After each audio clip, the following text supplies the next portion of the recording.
I stood in our family living room still holding the final mortgage payment receipt when my father, Harold, delivered words that shattered everything I believed about family loyalty. "Steve, I know you paid off the $690,000 mortgage over these past 4 years, but we've decided to gift this house to your brother Marcus as his college graduation present." The room spun around me. 26 years old, I'd sacrificed my entire adult life to save our home. "Oh, and you're not invited to the celebration party," he added with chilling indifference. I turned to my Uncle Robert, who had been watching silently from the corner. "Uncle Bob, you want to tell them, or should I? Let me take you back 4 years to when this nightmare began." Fresh out of college with my mechanical engineering degree, I had dreams of starting my career, maybe finding someone special, building my own life. Instead, I got a phone call that changed everything. Dad's construction business had collapsed during the recession. 23 years of building custom homes in our suburban Ohio community, gone in 6 months when 3 major clients declared bankruptcy simultaneously. Mom called me crying, saying they were 3 months behind on the mortgage and facing foreclosure. The house where I grew up, where Mom had planted her prize-winning rose garden, where Dad taught me to throw a curveball in the backyard, was about to be taken by the bank. Without hesitation, I moved back home and took over the mortgage payments. $4,200 every month, plus another $800 for property taxes and insurance. $5,000 monthly every month for 48 consecutive months. I calculated it obsessively because every dollar mattered. While my younger brother Marcus enjoyed his college experience at Ohio State, partying with fraternity brothers and posting photos of spring break trips to Cancun, I worked 3 jobs to keep our family afloat. My primary job was mechanical engineering consulting for a small firm downtown. Decent pay, but not enough to cover the mortgage alone. So I drove Uber Thursday through Sunday night sometimes until 3 in the morning, picking up drunk college kids and taking business travelers to the airport. Weekends, I did construction work with local contractors who knew Dad and felt sorry for our situation.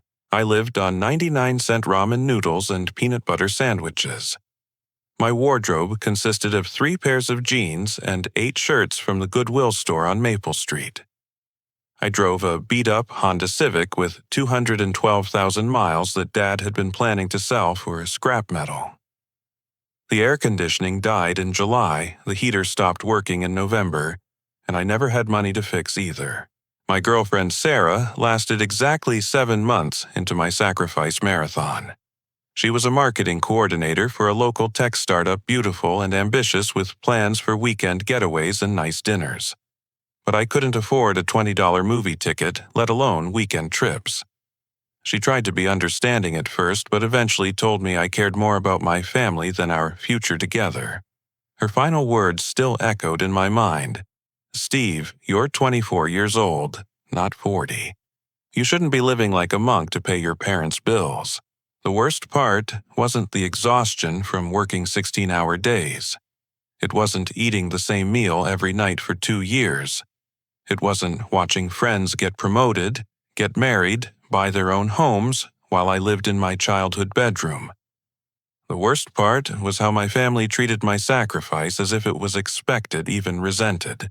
Mom, Linda, started treating me like a live-in handyman. "Steve, since you're home anyway, could you fix the garbage disposal and the bathroom faucet is leaking?" Never mind that I had been working since 6 that morning and wouldn't finish my Uber shift until midnight. Marcus complained that having me around cramped his style when he brought college friends home for holidays. "Can't you just stay in your room when people come over?" It's embarrassing that my older brother lives at home. Dad grew increasingly bitter that his son had to rescue him. His pride was wounded, and instead of gratitude, he treated me with resentment. "I built this business from nothing," he'd mutter. "I shouldn't need my kid bailing me out." He never acknowledged that, without my intervention, they'd be living in a 1-bedroom apartment across town. I tracked every payment meticulously. Month 1. $4,200 to First National Bank, $830 to the County Treasurer for taxes, $240 to State Farm for homeowners insurance. Month 2, same amounts. Month 3, same amounts. For 48 straight months, I transferred my entire paycheck to keeping this family together. The isolation was suffocating. Former college classmates stopped inviting me to gatherings because I always declined due to work or money constraints. My social life consisted of brief conversations with Uber passengers and small talk with construction crews. I went months without meaningful human interaction outside of family obligations. By year 3, I had developed a system to maximize every dollar. Monday through Wednesday evenings, I did freelance engineering projects from my bedroom. Thursday through Sunday Uber driving netted an additional $600 to $800 weekly. Saturday mornings demolition work with Rodriguez Construction. Sunday afternoons drywall installation with Miller Home Improvement. Sleep 4 hours repeat. The physical toll was devastating. My hands were permanently stained with construction dust and motor oil. My back ached constantly from lifting drywall sheets and crouching in cramped Uber seating. I lost 23 pounds because I often forgot to eat between jobs. But I kept paying, kept sacrificing, kept believing this would bring our family closer together. Then, I discovered something that changed everything about how I viewed my brother's character. Through a mutual friend's social media, I learned Marcus had been telling his college friends that our family was wealthy. Not struggling, not saved by his older brother's sacrifice, but actually rich. He posted photos of our house with captions like, "Home Sweet Home," without mentioning the financial crisis or my efforts to prevent foreclosure. He portrayed me as the family failure who couldn't launch his own life living at home because I was too incompetent to make it on my own. When I confronted him during Christmas break of his senior year, Marcus shrugged with infuriating casualness. "People don't need to know our business, Steve. It's embarrassing to admit we almost lost the house." But it wasn't embarrassment driving his lies. It was manipulation.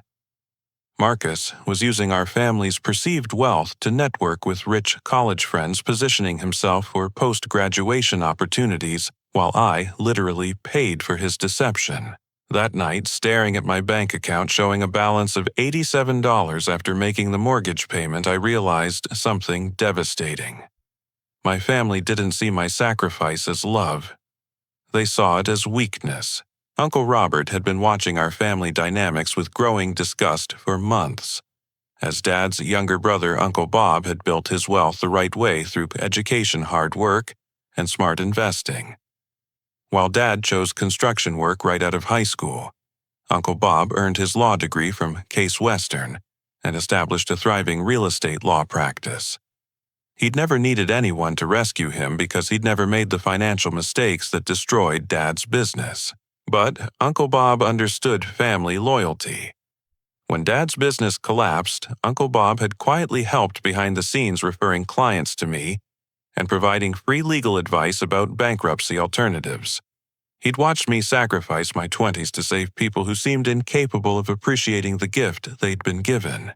Standing in our living room after Dad's cruel announcement about gifting the house to Marcus, Uncle Bob adjusted his wire-rimmed glasses and spoke with the calm authority of someone who'd spent 30 years handling family legal disputes. "Harold, when Steve took over your mortgage payments 4 years ago, you were legally required to sign a quitclaim deed transferring ownership to him as collateral for the loan assumption. Do you remember signing those papers in my office?"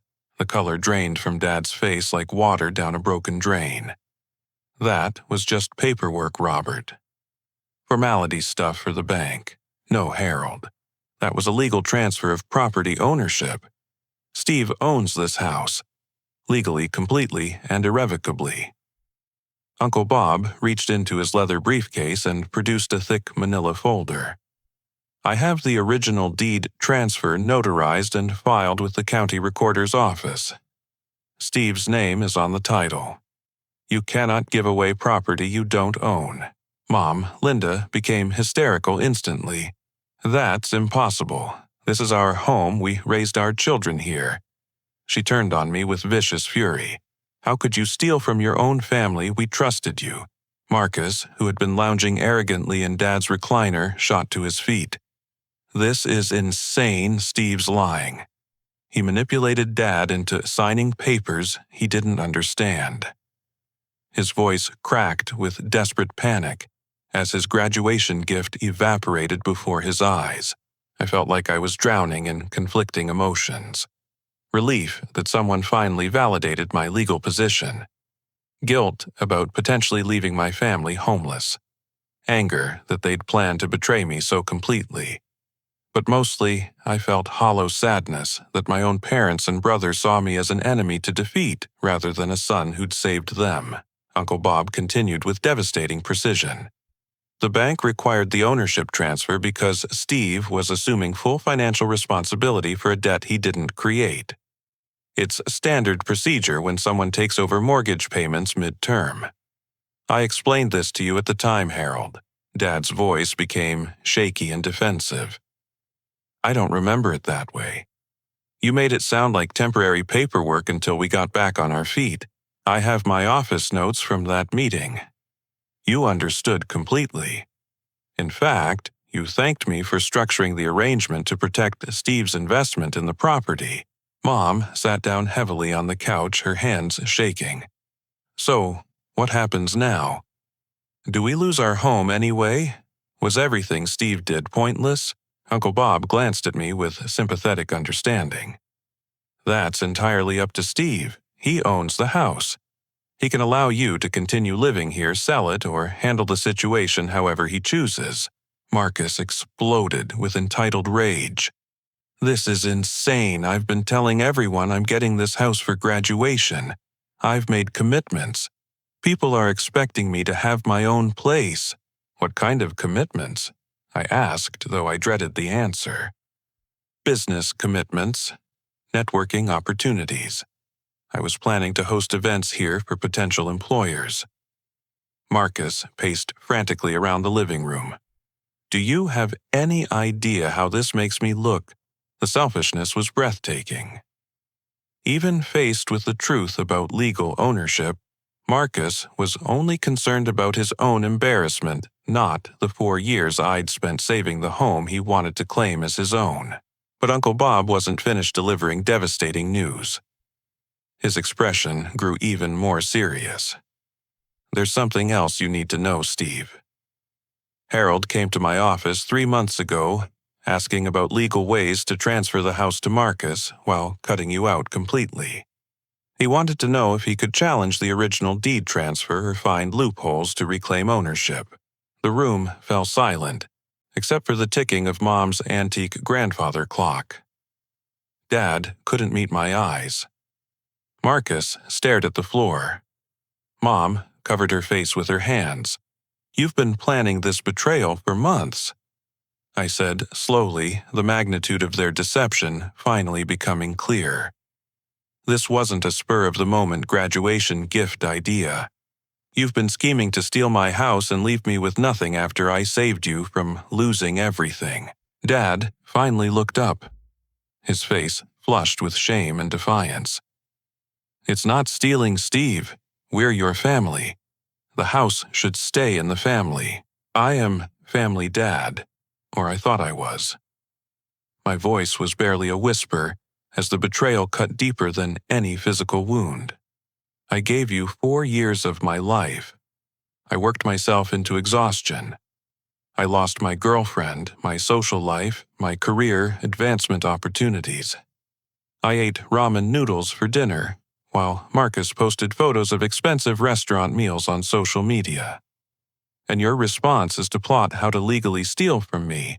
Uncle Bob packed his papers back into his briefcase with careful precision. Steve, I need you to understand something important. This deed transfer wasn't my idea to protect you. It was legally required. but I'm grateful it exists because it's the only thing preventing your family from completely taking advantage of your generosity and love. As the truth settled over all of us like a suffocating blanket, I realized my sacrifice hadn't brought our family closer together. It had revealed exactly who they really were when their comfortable lives were threatened. And who they really were was nothing like the loving family I'd killed myself trying to save. The next 3 days turned our house into a battlefield, where every conversation became an argument, and every shared space felt like enemy territory. Dad doubled down on his betrayal with the desperation of someone who'd been caught stealing and refused to admit guilt. "You tricked me into signing those papers, Steve," he accused over breakfast on Tuesday morning. I was under financial duress, not thinking clearly. I'm consulting with lawyers about elder abuse claims. The accusation hit like a physical blow. Elder abuse. He was actually planning to claim his 26-year-old son had manipulated and abused him by paying his mortgage and saving his home from foreclosure. Mom supported Dad, completely weaponizing every guilt manipulation tactic she'd perfected over decades of parenting. "Steve, honey, you're tearing this family apart. Is owning a house really worth destroying the people who raised you and loved you your entire life?" She'd corner me in the kitchen, tears streaming down her face. "Your father has been having chest pains from the stress. Do you want to give your own father a heart attack over money?" But it wasn't about money. It was about 4 years of sacrifice being dismissed as irrelevant. It was about being excluded from my own family celebration after literally saving their home. It was about discovering that my parents had been plotting for months to steal from me legally. Marcus revealed his true character with stunning completeness. Gone was any pretense of brotherly affection or family loyalty. He cornered me in the garage Sunday evening while I was doing maintenance on my aging Honda. "You think you're so smart, don't you?" Marcus stood too close, trying to intimidate me physically, despite being 2 inches shorter and 40 pounds lighter. "Well, I've got news for you. I'm not going down without a fight. I'll make your life so miserable you'll beg to sign that house over to me." "What are you talking about, Marcus? I know where you work. I know your clients. I know your reputation in this community matters to your business." His voice carried cold calculation that chilled me more than his threats of violence. Accidents happen. Rumors spread. Equipment goes missing from job sites. Clients hear disturbing stories about contractors they've hired. I stood up slowly, grease-stained wrench still in my hand. "Are you threatening to sabotage my career? I'm promising to destroy it unless you do the right thing for this family." Marcus smiled with sociopathic confidence. "See, the difference between us is that you actually care about people's opinions. You care about doing quality work and maintaining relationships. I don't care about anything except getting what I want." Marcus followed through on his threats with systematic precision that revealed months of planning. He contacted my employer, Brennan Engineering Solutions, with anonymous allegations that I'd been stealing company equipment for personal construction projects. My supervisor, Jim Brennan, called me into his office Wednesday morning with uncomfortable questions about my integrity and whether family financial stress was affecting my judgment. "Steve, I've known you for 4 years. Your work is excellent, and your character has always been beyond reproach. But I received a detailed complaint about missing tools and materials with specific dates and project numbers. I have to investigate this properly. The accusations were false, but defending against them required weeks of documentation review and witness statements. The process created doubt about my reliability just as several potential clients were considering major projects. Marcus contacted my construction crew supervisors with similar stories. Rodriguez Construction received calls claiming I damaged client property and failed to clean up job sites properly. Miller Home Improvement was told I'd been showing up to work intoxicated and creating safety hazards for other crew members. The rumors spread through our tight-knit community like poison in a water supply. 3 potential engineering projects evaporated when clients decided to work with firms without family drama complications. 2 construction crews stopped calling me for weekend work, not because they believed the rumors, but because they couldn't afford any association with controversy. But Marcus was just getting started with his campaign of personal destruction. Extended family members started calling with pressure campaigns, orchestrated by Mom and Dad. My cousin Jennifer from Cleveland lectured me about family loyalty and Christian forgiveness. Steve, your parents sacrificed everything to raise you boys. Now, they're asking for one small favor in return, and you're being selfish. And Patricia from Columbus was more direct. Your Uncle Robert is filling your head with legal nonsense, Steve. Lawyers make money by creating family conflicts. Do you really want to destroy your family over a house you never wanted to live in anyway?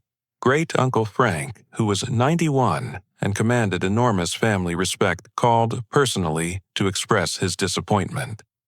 In my generation, children honored their parents. We didn't use lawyers against our own families. Your grandfather would be ashamed of your behavior. Each conversation was carefully orchestrated to make me feel isolated, selfish, and wrong for defending my legal rights. Nobody wanted to hear about 4 years of sacrifice or Marcus's threats and sabotage. They only saw an ungrateful son refusing to share his good fortune with his struggling family. The emotional manipulation was suffocating. Every family relationship that mattered to me was being weaponized against my decision to keep the house I'd legally earned through years of financial sacrifice. People who'd known me since childhood were questioning my character based on carefully crafted stories designed to paint me as the villain. My isolation deepened when I realized how completely I'd been cut off from normal social connections during my sacrifice years. I had no close friends to turn to for support or perspective. My college classmates had moved on with their careers and relationships while I'd been working 3 jobs to pay my family's mortgage. My coworkers knew me as reliable and hardworking, but we'd never developed personal friendships. Sleep became impossible. I'd lie in my childhood bedroom staring at the ceiling while listening to Mom and Dad argue downstairs about legal strategies to reclaim the house. Sometimes I heard Marcus on phone calls with friends laughing about his plan to break me psychologically until I surrendered. The worst part was my own growing doubt. Maybe they were right. Maybe family harmony was more important than legal ownership. Maybe I was being selfish by holding on to property that meant more to them than to me. Maybe the loving thing to do was to let them have their celebration and their sense of justice, even if it meant accepting that my sacrifice had been worthless. But then, Marcus's cruelest revelation changed everything about how I understood my family's capacity for betrayal. Friday evening, while going through old emails to find documentation for my employer's investigation, I discovered social media photos that shattered my last illusions about my brother's character. Marcus had been secretly dating Sarah, my ex-girlfriend, for over a year, including during the months when I was working myself to exhaustion to save our family home. The photos showed expensive dinners, weekend trips, concerts, and romantic getaways that Marcus had funded with money I'd given to our family for basic survival expenses. My brother had been using my sacrifice to seduce my ex-girlfriend while sabotaging my career and plotting to steal my house. And my parents had been helping him do it. Sarah's betrayal cut deeper than any family cruelty, because it revealed how completely I'd been living in a fantasy world about people I thought I knew and loved.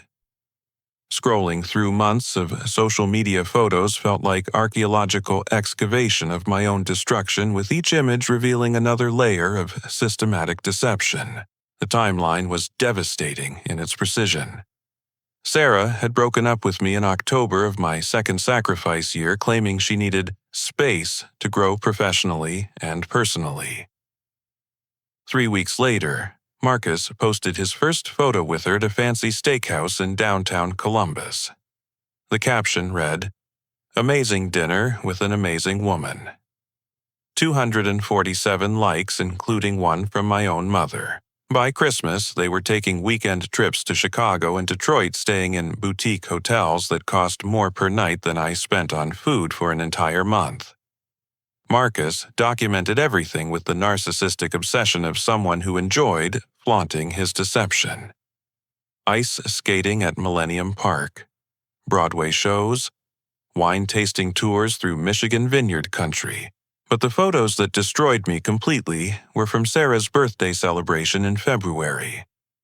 Marcus had rented a private dining room at the city's most expensive restaurant, invited 20 guests, and hired a photographer to capture every moment. The party cost at least $3,000.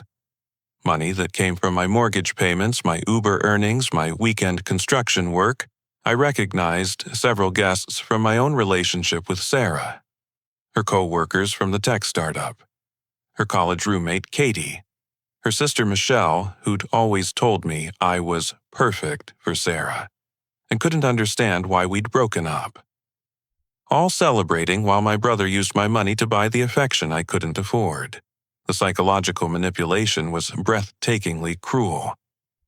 While I was driving Uber until 3 a.m. to make mortgage payments, Marcus was taking Sarah on romantic drives through the countryside in Dad's restored 1972 Camaro. While I was eating ramen noodles in my childhood bedroom, Marcus was buying Sarah expensive jewelry and designer handbags. While I was working construction jobs in freezing rain, Marcus was booking them weekend spa retreats. But the financial fraud went far beyond romantic gestures. Digging through family credit card statements that I'd been helping pay, I discovered Marcus had charged $37,418 in personal expenses over 18 months. Concert tickets, restaurant bills, clothing, shopping electronics, travel expenses, and gifts for Sarah. The credit cards I'd been helping Dad pay off weren't accumulating debt from family necessities or business emergency expenses. They were funding Marcus's elaborate lifestyle and his campaign to steal my ex-girlfriend using my own money. I called Sarah's workplace and spoke with Katie, who'd been my friend before she became Sarah's colleague. The conversation confirmed my worst suspicions about how completely I'd been played. "Steve, I'm so sorry you are finding out this way," Katie said quietly. "Sarah told everyone she broke up with you because you were financially irresponsible and couldn't provide stability. She said Marcus was the responsible brother who had his life together. Financially irresponsible. I was working 3 jobs and living on 99-cent meals while paying my family's mortgage. And Sarah was telling people I couldn't manage money responsibly. Katie, did she ever mention that I was supporting my entire family financially? That I lost my savings and my social life, keeping them from losing their house?" Long pause. "Steve, she said your family was wealthy, and you were just living at home because you couldn't launch your own career. She said Marcus was helping support you financially while you figured out your life direction." The lies were so complete, so systematically constructed that they created an alternate reality where I was the failure and Marcus was the success. Sarah had been told I was a loser living off family money, while my younger brother was the responsible one with career prospects and financial stability. But Marcus had been even busier spreading lies throughout our community. I contacted his college friends through social media, pretending to be curious about planning a surprise graduation party. The responses revealed the full scope of his deception. "Hey, Steve. Yeah, Marcus talks about your family all the time. Sounds like you guys have an amazing setup with that construction business your dad built. Marcus said you're all partners in the family company and doing really well financially. Construction business partners. I was supposedly a successful business owner, working alongside Dad and Marcus in a thriving family enterprise, not someone who'd sacrificed everything to pay their mortgage while Marcus partied through college." Another college friend. "Marcus mentioned you've been traveling a lot for business consulting work. He's really proud of how successful you've become in engineering. Can't wait to see the family house he's been describing. Sounds incredible. Marcus had created an elaborate fictional world where our family was financially successful, professionally accomplished, and working together as a team. His college friends had no idea about Dad's business failure, Mom's depression, my sacrifice, or the foreclosure I'd prevented.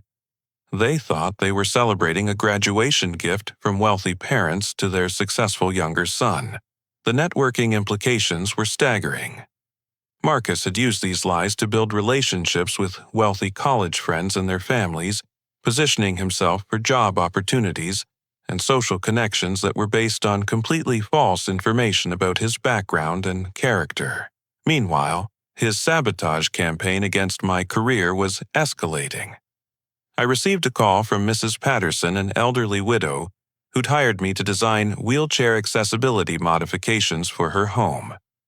She was canceling our contract based on concerning information she'd received about my reliability and professionalism. I'm sorry, Steve. I received several phone calls from people claiming you damaged property and left other clients with unfinished work. I can't take that risk with my home. Marcus had systematically contacted my client list, which he'd obtained by searching through my business cards and project files while I was working my evening jobs. He created detailed false stories about property damage, incomplete work, and unprofessional behavior that were specific enough to sound credible.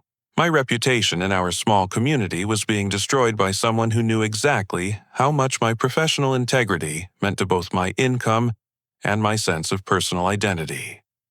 Marcus understood that attacking my career was the most effective way to force me into surrender, but his most devastating revelation was yet to come. Uncle Robert called me Saturday morning with legal intelligence that changed everything about my understanding of this family war. Steve, I've been monitoring court filings for any legal action your father might attempt. Yesterday, I discovered something you need to know immediately. Uncle Robert's voice carried the grim tone of someone delivering terrible news. Harold has already accepted a cash offer on your house for $850,000. The sale is scheduled to close 3 business days after Marcus's graduation ceremony. $850,000. The house was worth significantly more than the $690,000 mortgage I'd paid off through 4 years of sacrifice. Uncle Bob, how is that possible? How can he sell property he doesn't own?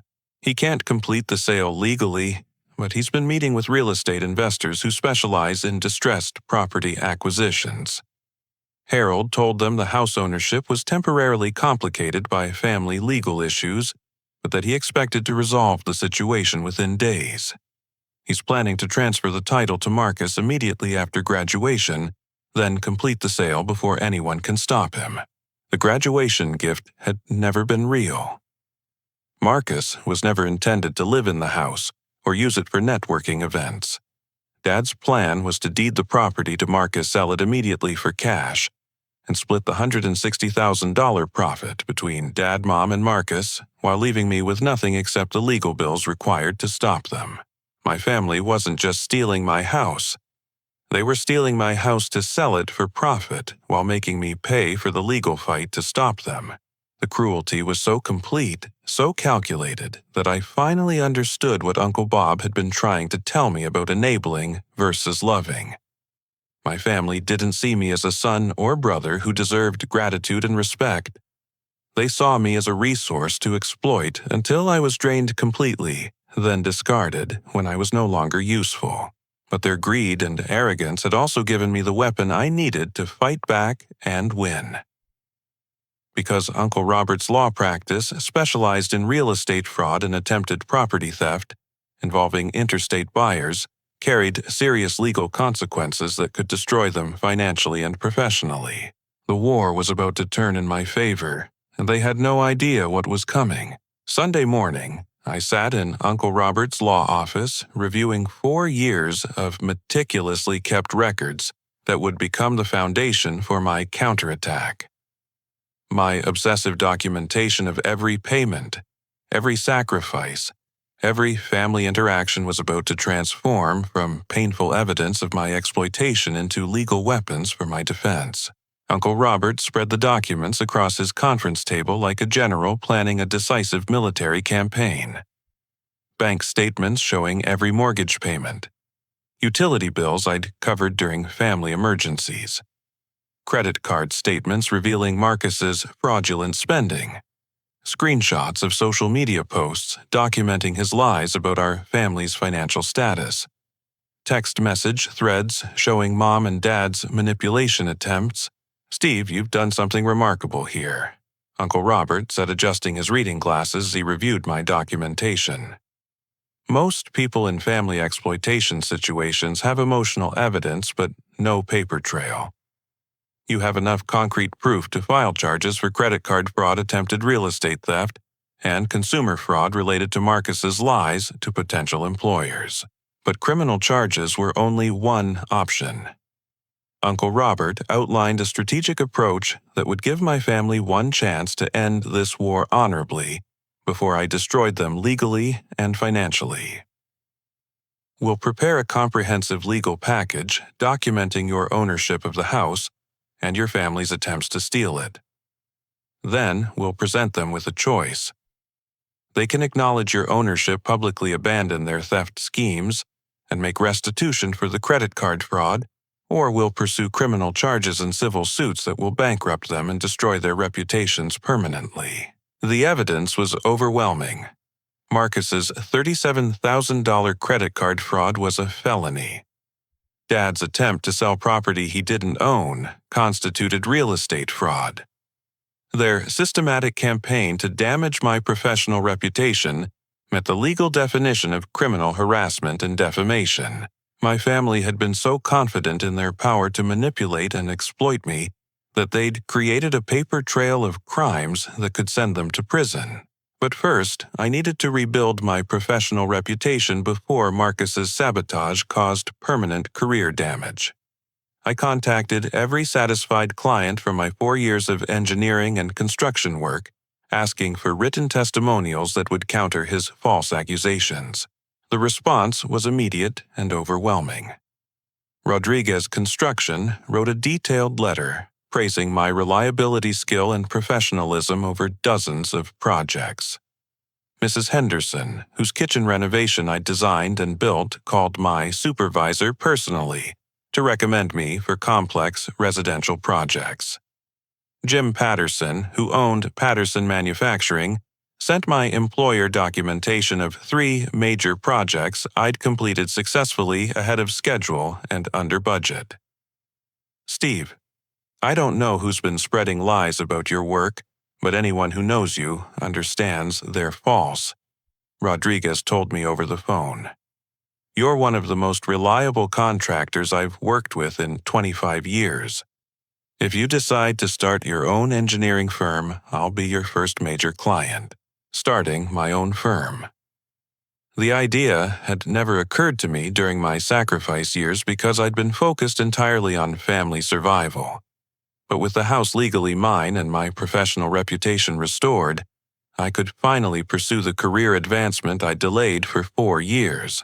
Uncle Robert helped me file the paperwork to establish Williams Engineering Solutions. Within a week, I had business cards, a professional website, and 3 signed contracts for major residential projects. Marcus's attempt to destroy my career had backfired by forcing me to reach out to my professional network, leading to opportunities I never would have pursued while working for someone else. The financial projections were stunning. My new firm could generate more monthly revenue than I'd earned working 3 jobs during my sacrifice years. For the first time since college graduation, I could envision a future that included financial stability, career growth, and maybe even a personal life. But the emotional healing would take longer than professional recovery. 4 years of family exploitation and psychological manipulation had left deep wounds that success couldn't instantly repair. I started seeing Dr. Martinez, a therapist who specialized in family trauma and emotional abuse. "Steve, what you've described isn't just financial exploitation, Dr. Martinez explained during our third session. It's systematic emotional abuse designed to make you doubt your own worth and judgment. Your family trained you to believe that your value depended on your willingness to sacrifice yourself for their comfort. The therapy sessions helped me understand how my family's treatment had warped my sense of self-worth in relationships. I'd been conditioned to believe that love meant endless giving without expecting reciprocity, and that setting boundaries made me selfish and ungrateful. Healthy relationships involve mutual respect and support. Dr. Martinez continued. When you give everything and receive only demands for more, that's not love. That's exploitation disguised as family obligation. Uncle Robert scheduled our confrontation with my family for Wednesday evening 3 days before Marcus's graduation party. But he structured the meeting as a business negotiation, not an emotional family discussion. We're going to present them with facts, legal consequences, and choices, Uncle Robert explained. No arguing, no justifying, no emotional appeals, just evidence and options. They can accept responsibility and make restitution or face criminal prosecution in civil suits. But I had a different plan for maximum psychological impact. I wanted my family to experience the same shock and humiliation they'd planned for me at Marcus's graduation party. Instead of a private family meeting, I was going to let them proceed with their celebration plans while quietly preparing legal documentation. Uncle Robert would serve papers at the graduation party itself, exposing their attempted theft in front of extended family, Marcus's college friends, and community members who'd been manipulated into supporting their lies. Steve, that's legally effective, but emotionally devastating, Uncle Robert warned. Are you prepared for the complete destruction of family relationships that will follow? I thought about 4 years of ramen noodles while Marcus ate expensive restaurant meals with my ex-girlfriend. I thought about working construction in freezing rain while Mom complained about household chores. I thought about Dad plotting for months to steal my house while I believed I was saving our family. Uncle Bob, they destroyed our family relationships when they decided to exploit and betray me. I'm just going to make sure the consequences match the crime. The graduation party was scheduled for Saturday evening at the Riverside Country Club with 137 confirmed guests. Marcus had rented the ballroom, hired a photographer, and planned speeches about his bright future in his new home. Dad was planning to announce the house transfer as a surprise gift to demonstrate the family's love and support for their successful younger son. What they didn't know was that Uncle Robert had already prepared criminal complaints against Dad and Marcus, civil suits for fraud and defamation, and seizure orders to freeze the fraudulent real estate sale. The party would become the public unveiling of their crimes, witnessed by everyone whose opinion they valued most. But Marcus was still planning one final betrayal that would make his public humiliation even more complete. Through Sarah's co-worker Katie, I learned that Marcus was planning to propose to Sarah at the graduation party, using an engagement ring bought with my money, and announcing their engagement in my childhood home that he believed he was about to own. He wanted to steal my house, my ex-girlfriend, and my family's love in one evening of triumph, while I was excluded from attending my own brother's celebration. Instead, he was about to experience the most devastating public humiliation of his life, broadcast to everyone who mattered to his future prospects. And it would be recorded by the professional photographer he'd hired to document his moment of victory. Saturday evening arrived with perfect spring weather that made the Riverside Country Club look like something from a wedding magazine. Marcus had spared no expense for his celebration, transforming the ballroom with elegant table linens, professional floral arrangements, and a live jazz quartet. The photographer moved through arriving guests, capturing candid moments of family pride and community celebration. 137 guests filled the elegant space. Marcus's fraternity brothers and college friends, many from wealthy families who'd connected with Marcus based on his lies about our family's financial success. Extended family members who'd pressured me to surrender my house for family harmony. neighbors and family friends from our community who'd known Marcus since childhood. Sarah's family beaming with pride at their daughter's relationship with such a promising young man. Uncle Robert and I arrived at exactly 7:30. 30 minutes after the reception began carrying identical leather briefcases filled with legal documentation. Uncle Robert wore his most expensive charcoal suit and carried himself with the quiet confidence of someone who'd spent 30 years winning legal battles. I wore my only suit purchased from Men's Warehouse for college job interviews, but felt calmer than I had in months. The shock on my family's faces when they saw us enter was immediate and satisfying. Dad dropped his champagne glass on the marble floor, the crystal shattering loudly enough to draw attention from nearby guests. Mom grabbed his arm to steady herself, her face pale with panic. Marcus, who'd been holding court near the gift table, froze mid-sentence in his conversation with college friends. "What are they doing here?" Marcus demanded loudly enough for surrounding guests to hear. "Steve, you're not invited to this party. You need to leave immediately." Uncle Robert stepped forward with professional calm. "Actually, Marcus, we have important family business to discuss with everyone present. Legal matters that affect tonight's celebration." The jazz quartet continued playing, but conversations around us grew quieter as guests sensed tension they didn't understand. Sarah's father approached our group, extending his hand to Uncle Robert with cordial confusion. "I'm Tom Bradley, Sarah's father. I don't believe we've met, but you look familiar. Are you with the Williams family?" Robert Williams, Harold's brother and the family attorney. "Mr. Bradley, I'm glad you're here because some of tonight's announcements involve your daughter directly." Dad tried to regain control of the situation with forced joviality. "Robert, this isn't the time or place for business discussions. Let's let Marcus enjoy his special evening and handle family matters privately later. Unfortunately, Harold, privacy isn't an option anymore. Not when criminal fraud and theft are involved." Uncle Robert's voice carried far enough for 20 guests to hear clearly. "Steve owns the house you're planning to give Marcus tonight. Legally, completely, and with documentation filed in the county records office 4 years ago." The jazz quartet stopped playing.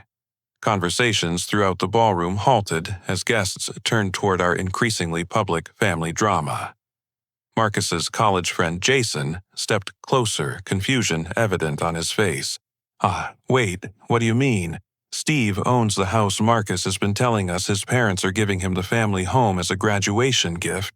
Uncle Robert opened his briefcase with theatrical precision, removing a thick folder of documents.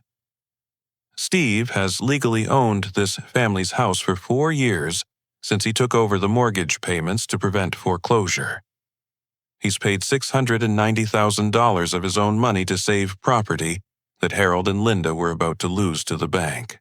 "Mom," Linda became hysterical, her voice breaking with desperate panic. "This is private family business.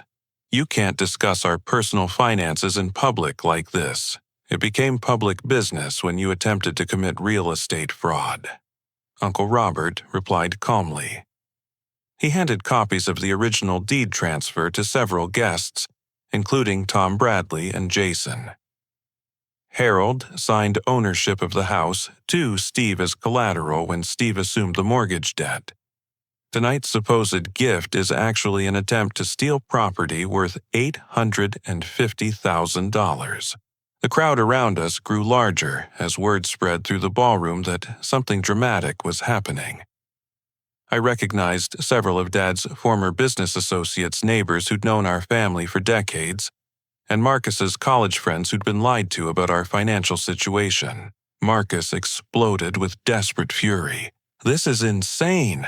Steve is lying. He's trying to ruin my graduation party out of jealousy because I'm more successful than he is." Sarah's father, Tom Bradley, studied the legal documents with the careful attention of someone who understood financial paperwork. His expression darkened as he read details about the mortgage crisis and debt assumption. "Marcus, these documents show that Steve prevented your family from losing their home to foreclosure. Where did you get the idea that your family was wealthy enough to give away houses? Marcus's face flushed red as his carefully constructed lies began unraveling in front of everyone who mattered to his future. Mr. Bradley, that's not... The situation is more complicated than these papers make it seem, but Uncle Robert wasn't finished exposing the full scope of their betrayal. There's more, Steve. Tell them about the credit card fraud and the real estate sale. I found my voice speaking clearly enough for the growing crowd to hear every word. Marcus has fraudulently spent $37,418 on family credit cards over the past 18 months. Money I was helping my parents pay off while working 3 jobs. He used my sacrifice to fund expensive dates, travel, and gifts for his girlfriend. Jason and several other college friends exchanged shocked glances. They were recognizing the expensive lifestyle Marcus had been flaunting as evidence of family wealth now revealed to be funded by his older brother's exploitation. And Dad, I continued, my voice growing stronger with each revelation, has already accepted a cash offer to sell my house for $850,000. The plan was to transfer the deed to Marcus tonight, then complete the sale on Tuesday, splitting the profit while leaving me with nothing.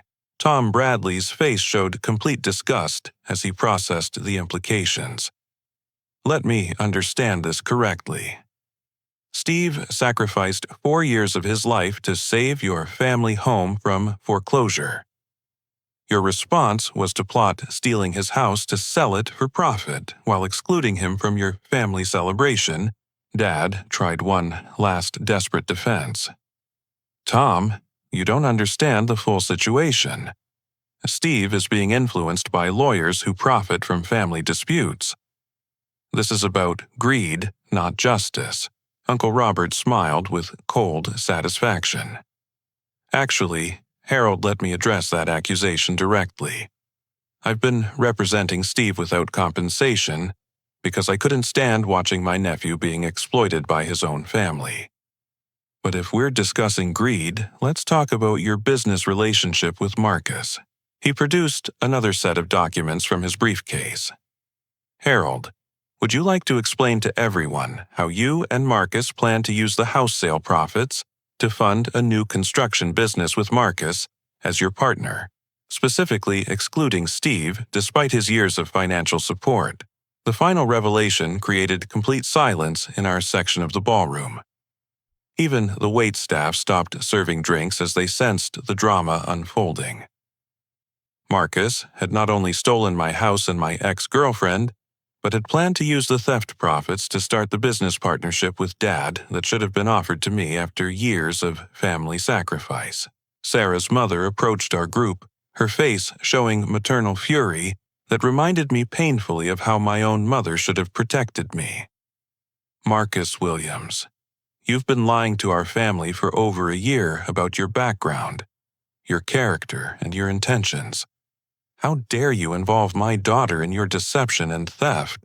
Marcus turned desperately toward Sarah for support, but she was staring at the legal documents with growing horror. Her co-worker Katie had already told her about my conversation revealing Marcus's lies, but seeing the documented evidence of systematic family exploitation was different from hearing second-hand accounts. Sarah, you have to understand, Marcus pleaded. Steve is trying to destroy our relationship out of jealousy. He's always resented my success and my ability to provide for you properly.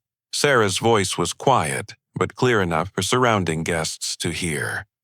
Marcus, you've been providing for me with money stolen from your brother, who was working 3 jobs to save your family home. How is that success? How is that providing properly?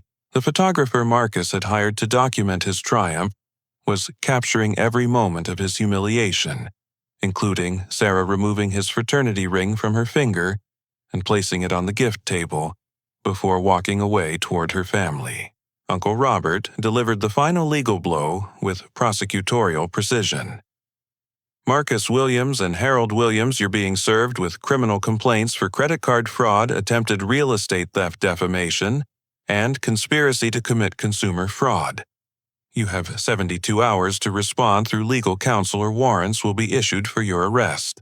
As Uncle Robert handed them the official legal papers, Marcus's college friends began backing away from association with criminal defendants. The wealthy families who'd welcomed Marcus into their social circles based on his lies about our family's success were witnessing his complete character exposure in the most public venue possible. Tom Bradley approached me with genuine respect and sympathy. "Steve, I owe you an apology on behalf of my family. Sarah made a terrible mistake, and we're horrified to learn how you've been treated by people who should have loved and supported you." But the most satisfying moment came when Mrs. Patterson, the elderly widow whose contract Marcus had sabotaged, approached our group with several other community members who'd been contacted with his false accusations about my work. "Steve Williams, we need to apologize. We received calls claiming you were unreliable and unprofessional, but clearly, we were lied to by someone with malicious intentions." She turned toward Marcus with grandmotherly disappointment that was somehow more devastating than any legal punishment. "Young man, you should be ashamed of yourself for attacking your brother's reputation after he sacrificed everything to help your family." As we prepared to leave the party that had become Marcus's public destruction, I felt something I hadn't experienced in 4 years, complete peace with my decisions and my character. My family had revealed exactly who they were when tested by crisis, and I'd learned I was stronger and more valuable than their treatment had taught me to believe. The war was over, and justice had been served by their own greed and cruelty. The legal resolution came swiftly once my family understood the full scope of criminal charges they were facing. Tuesday morning, Dad and Marcus appeared at Uncle Robert's office with their hastily hired attorney, a nervous recent law school graduate, who understood immediately that his clients had no viable defense against documented fraud charges. "My clients are prepared to acknowledge Steve's ownership of the property and make full financial restitution for the credit card expenditures," their attorney announced with the defeated tone of someone negotiating surrender terms. Uncle Robert reviewed his legal notebook with satisfaction. "Full restitution includes the $37,418 in fraudulent charges, plus legal fees, plus damages for the business relationships Marcus damaged through his defamation campaign. Total amount $46,700. Dad's face went white as he calculated the financial impact. "Robert, we don't have that kind of money available. Harold's business assets are minimal, and Marcus just graduated college with student loan debt. Then you'll need to liquidate whatever assets you do have," Uncle Robert replied without sympathy. "Harold's restored Camaro should bring $15,000 to $20,000. Linda's jewelry collection, the antique furniture, Harold's tool collection. Alternatively, Steve could pursue criminal prosecution and civil suits that would result in significantly higher financial penalties and potential prison sentences. The choice was simple voluntary bankruptcy to pay restitution or criminal conviction, leading to forced bankruptcy plus incarceration. They chose voluntary poverty over prison, which I viewed as appropriate justice for people who'd attempted to steal my house while I worked 3 jobs to save them from homelessness. But the family dynamics transformation was more complex than simple financial resolution. Mom Linda was the first to acknowledge the magnitude of their betrayal, appearing at my new apartment the following Thursday with genuine tears of remorse. "Steve, I've spent 3 days thinking about everything that happened, and I'm horrified by what we put you through." She sat across from me at my kitchen table looking older and more fragile than I'd ever seen her. "You saved our home, our dignity, our entire future, and we repaid you with cruelty and theft. I enabled Marcus's behavior and supported your father's terrible decisions because I was scared and desperate." Her apology felt genuine, but I'd learned from Dr. Martinez that accepting responsibility was only the first step in rebuilding trust after systematic emotional abuse. "Mom, I appreciate your apology, but understanding how this happened doesn't immediately fix the damage. You and Dad and Marcus spent months plotting to steal from me while I believed I was saving our family. That level of betrayal doesn't disappear with explanations. I know, honey, I don't expect forgiveness right away. I just wanted you to know that I finally understand how wrong we were and how much you sacrificed for us. Dad's transformation was slower and more grudging. He struggled with wounded pride over being rescued by his son, then exposed as a would-be thief in front of his entire community. But facing criminal prosecution had forced him to confront the gap between his self-image as a family patriarch and his actual behavior as someone who'd exploited his son's love. Steve, I convinced myself that you owed us that house because we raised you and provided for you growing up. Dad admitted during a painful conversation 2 weeks after the party disaster. I was wrong. What you did for our family was a gift, not an obligation, and our response to your generosity was inexcusable. Marcus faced the harshest consequences because his transformation required abandoning the entitled, manipulative personality that had defined him throughout college. Losing Sarah, his college friendships, his networking opportunities, and his reputation in one evening had been devastating to someone whose entire identity was built on charm and social success. But working a real job for the first time in his life, 40 hours weekly at a customer service call center to pay his portion of the restitution, gradually taught Marcus lessons about work responsibility and treating people with respect. Steve, I need to tell you something, and I don't expect you to forgive me, Marcus said during an unexpected visit to my apartment 6 weeks after graduation. I've been thinking about who I was during college, and I'm ashamed of the person I became. You were killing yourself to support our family, and I was using your sacrifice to build a fake lifestyle that impressed people who didn't matter. Marcus, what you did went beyond taking advantage of my sacrifice. You actively tried to destroy my career and reputation when I wouldn't surrender my house. That's not just selfishness, that's cruelty. You're right. I became someone I don't recognize when I looked in the mirror. Losing everything at graduation was humiliating, but it was also necessary. I needed to learn that my actions have consequences, and other people's feelings matter. The community response to our family drama was surprisingly supportive of my position. Mrs. Patterson hired me to design accessibility modifications for 3 additional properties she owned. Rodriguez Construction offered me a partnership in his expanding business. Several neighbors who'd pressured me to give up my house apologized for not understanding the full situation. My engineering firm grew rapidly as word spread about my character and work quality. Within 6 months, I had 8 employees and contracts for major commercial projects throughout Central Ohio. The financial success felt rewarding, but the professional respect felt transformational after years of being treated as the family failure. But the most meaningful change in my life was meeting Emily Richardson at a community volunteering event in September. Emily taught 3rd grade at Lincoln Elementary and spent weekends helping build homes for Habitat for Humanity. She was intelligent, kind, and impressed by people's character rather than their financial status. I heard about what happened with your family, Emily told me during our 3rd date, a hiking trip through Hocking Hills State Park. I can't imagine having the strength to work multiple jobs for years to save people who didn't appreciate your sacrifice. It wasn't strength, Emily. It was love. I genuinely believed that if I worked hard enough and sacrificed enough, our family would become closer and stronger. I paused, watching autumn leaves fall into the creek below us. I learned that love without mutual respect isn't sustainable, and that enabling people's bad behavior isn't the same as helping them. Emily understood the balance between family loyalty and personal boundaries because she'd navigated similar challenges with her own relatives. Her support helped me maintain relationships with Mom and Dad while protecting myself from future exploitation. By Christmas, my family had developed a healthier dynamic based on mutual respect rather than my one-sided sacrifice.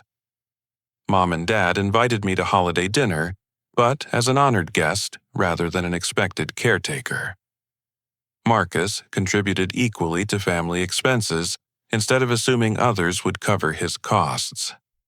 Uncle Robert had become the family patriarch everyone respected and consulted before making major decisions. The house remained mine legally and emotionally, but I chose to let Mom and Dad continue living there while paying reasonable rent that covered property taxes and maintenance. The arrangement gave them housing security while acknowledging my ownership and investment in their home. Marcus eventually moved into his own apartment and began dating someone who appreciated his character growth rather than fake lifestyle displays. Sarah attempted to reconnect with me 6 months after graduation, but I'd learned too much about my worth to consider relationships with people who'd abandoned me during difficult times. Uncle Robert became my business mentor and closest family advisor. Steve, what you accomplished this year wasn't just legal victory over people who tried to steal from you. You discovered your own strength and value, established healthy boundaries with manipulative people, and built a successful business based on integrity and hard work. Uncle Bob, I couldn't have done any of this without your support and guidance. You showed me that family members should protect each other, not exploit each other. That's what family really means, Steve. Not unconditional sacrifice, but unconditional support for each other's growth and success. 1 year after graduation party disaster, I received a handwritten letter from Marcus that showed how completely he'd changed his understanding of family relationships and personal responsibility. Steve, I've been working and paying rent and managing my own finances for a year now, and I finally understand what you went through to save our family. I was 22 years old and had never worked a real job or paid a real bill when I graduated college. You were supporting an adult who'd never learned adult responsibilities. Thank you for refusing to enable my behavior anymore. Losing everything was the best thing that ever happened to my character development. The life lesson I learned from this experience changed how I approach all relationships, family and otherwise. Love isn't measured by how much you're willing to sacrifice, but by how much mutual respect and support exists between people. True family members want each other to succeed and grow, not exploit each other's generosity. Sometimes, the most loving thing you can do for people is refuse to enable their harmful behavior, even when they pressure you to continue sacrificing yourself for their comfort. Standing up for yourself teaches others how to treat you with appropriate respect and consideration. Most importantly, your worth isn't determined by other people's treatment of you, especially when those people benefit from making you feel worthless. I learned that I deserved the same love, respect, and support I was giving others, and that healthy relationships require boundaries that protect everyone involved. Today, I own my own home, run a successful engineering firm, and maintain loving relationships with family members who treat me as an equal rather than a resource to exploit. Emily and I are planning our wedding for next spring, and we're building a partnership based on mutual support and shared values. I finally learned that the most powerful thing you can do when people try to steal your peace, your property, or your self-respect is to stand up calmly and fight back with truth, documentation, and legal consequences. Justice isn't always immediate, but it's always possible when you refuse to accept mistreatment as normal or deserved. Have you ever found yourself in a situation where family members or close friends took advantage of your generosity and kindness? How did you find the strength to set boundaries and demand the respect you deserved? Share your story in the comments below. Your experience might help someone else who's struggling with similar family dynamics. If this story resonated with you, please hit that like button to help others find it. Subscribe to hear more stories about standing up for yourself and building healthy relationships based on mutual respect. And share this with anyone who might need encouragement to value themselves enough to demand appropriate treatment from the people they love. Thank you for listening to my story. And remember that you deserve relationships where your love and sacrifice are appreciated, not exploited. Sometimes the bravest thing you can do is refuse to accept less than your worth, even from family.